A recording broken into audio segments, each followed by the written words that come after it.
Alors en fait, la naissance de la montre Blackjack, elle est surtout liée à la situation économique catastrophique de fin 2008, lorsqu'on a démarré le projet.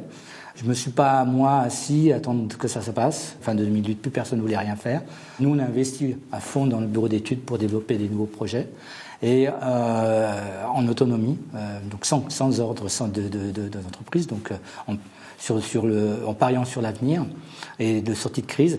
Et le produit Blackjack, là, on a un parfait reflet, dans le sens que, pour moi, j'avais une vision, la vision de ce qui était les années folles après la crise de 29, qui est une des plus graves crises qu'il y a eu avant celle qui n'est pas finie, que l'on a maintenant. Quand elle a débuté en 2008, fin 2008, on ne pensait pas qu'elle durerait aussi longtemps. Et je pensais, moi, que naïvement, qu'elle s'arrêterait comme s'est arrêtée la crise de 29 et qu'il y aurait des années folles. Il n'y a pas encore d'années folles, ça viendra peut-être, mais par contre, le produit était en cohérence avec cette perspective d'années folles qu'il pourrait y avoir et d'un produit un peu fou, justement, qui est la Blackjack. Et c'est dans cet esprit que je l'ai fait. Alors évidemment, il n'y a pas d'année folle, mais par contre, le produit a quand même du succès parce qu'il est relativement compliqué malgré tout, qu'il est au niveau prix assez compétitif par rapport à son complexité, et qu'aussi qu'il est très innovant et original en soi dans ses complications. On a des projets ambitieux pour la marque Christophe Claret. Comme vous avez vu, on a déjà sorti la Dualto, ensuite la Dadjo, maintenant la Blackjack.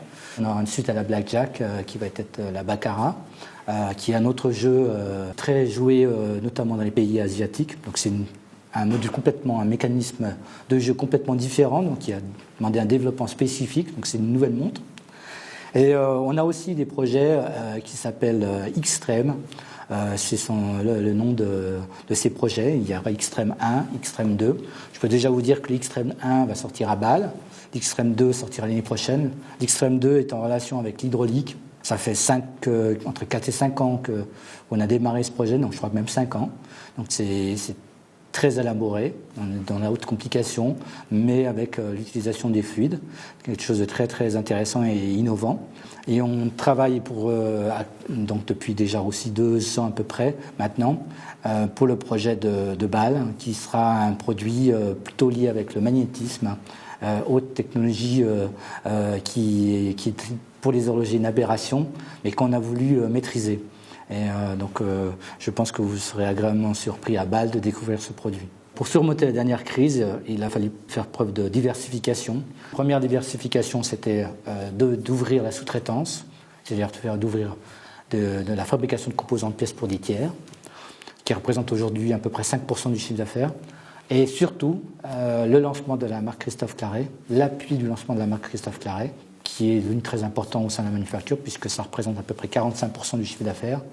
Et alors que les produits de la manufacture pour des tiers représentent maintenant 50%. Donc maintenant, il y a une évolution positive dans chacune de ces activités, et ce qui fait qu'on réengage du personnel au jour d'aujourd'hui, on engage du personnel, ce qu'on n'avait pas fait depuis 2 ans.